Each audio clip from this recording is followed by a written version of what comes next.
So after a bit of a break due to things being busy around the business here and, just having fun over the summer, we're going to be back on making some videos. We're going to start on bodywork today. I want to try to get a bunch of this done. I'm not going to really film a lot of it. I'll put a few tips and tricks in and make a short video about what we do here. It'll take a few days. For updates currently to the chassis, we've redid the back bumper and integrated a battery mount so I can run a Venom 3500 stick pack if I want. The front bumper did get reprinted just to change the shape of the back side of the bumper and to strengthen it up in a few spots. And we made these nice little shock mounts.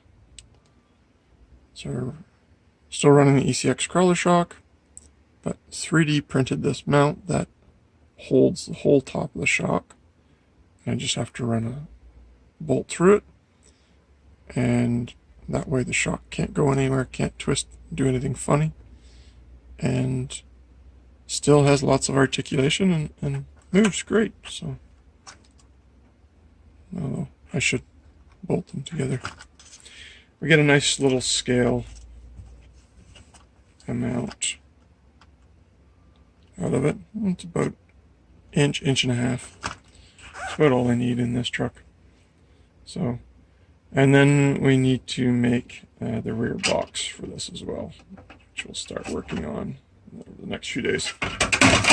Got the floor already made. I just need to make up some sides and a cover, and then get final color on this, and we can move on to the next project. So, alright, so let's pause here for a second. Okay, so we're back. I'm going to show you a few tips about how to work with 3D printed stuff. So I always use Bondo glazing putty or spot putty.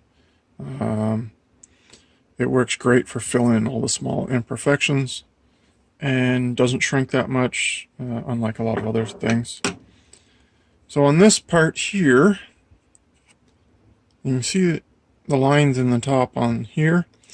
They're actually smooth enough if we use a scratch fill primer like Duplicolor. This filler primer is not too bad. There is another scratch fill primer that is even thicker, out of stock right now. But that should just about, with 2 coats of paint, just about fill in the top. But on the face, because the lines all run this way through it, it's rougher here. So we're going to have to put the glazing putty across the front to fill in a few different areas. And on something like that, it's easy enough to just smear it on. Just get it into the areas where it's got the biggest divots. And then because it's super easy to work around all these details, we don't have to worry about causing problems. And then that, just to sand when it's dry, which will be a couple hours. This is actually a good indication of what can happen here. So because of the layer height print and the curve in the door, we have these steps that we now have to fill in. So they're going to take quite a bit to do. Okay, so same sort of thing with this one. We're just going to do some basic filling on all the lines. Just try to get a bunch of it smeared in. This one's harder because there's a recess in here and it's got to have some filling put in it too. So it's going to be, I think this is going to be one of those ones where a lot of that's going to get sanded out, but it's not going to be perfectly square anymore. So you just want to just goop it up good. Let it and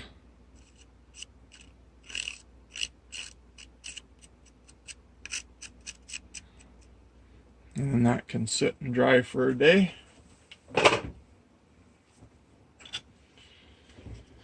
And then this round part here, I've done a bunch of sanding on it already, hoping to just, with the exception of this area in here, that the primer is going to cover everything. So we're just give this a light coat in this area.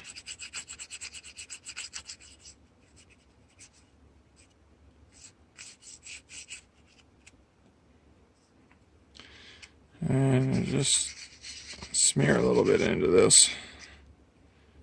And that should do that. And then on like the top of the truck here, we've got a lot of filling that needs to be done. I will just load her up. Sometimes works better with a squeegee. Spread her out a bit. Stuff's not exactly cheap.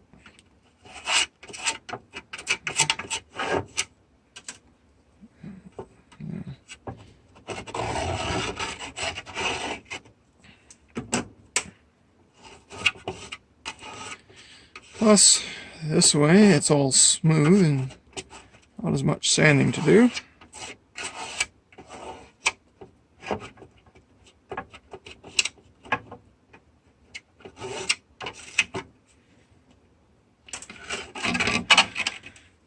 And same down the sides. We just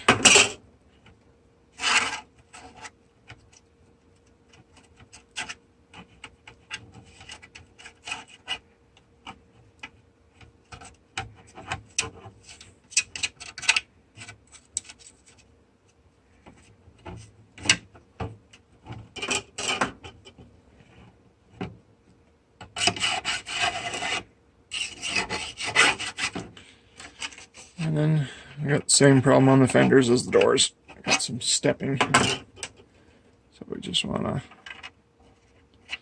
try to blend this a bit.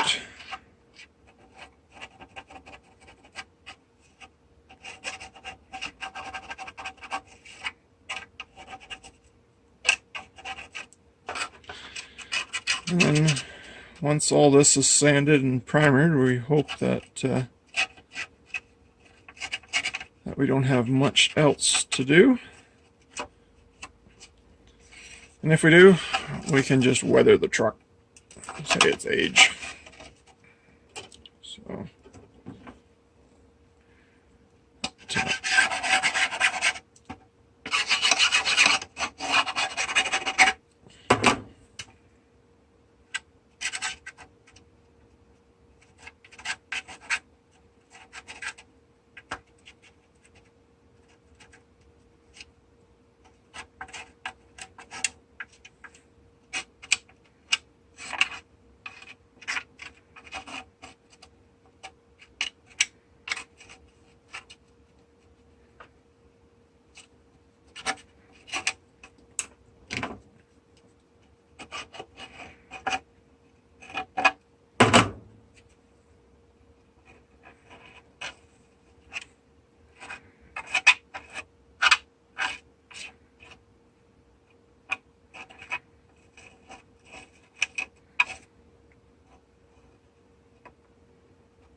there, now multicolored.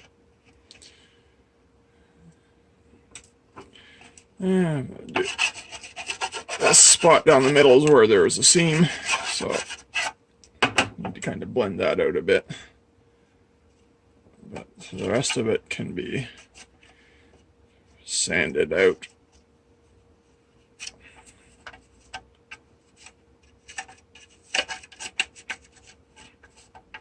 Alright, so for now, that's going to be it. It's got to dry a day or two, and then we'll start primer. So for now, thanks for watching.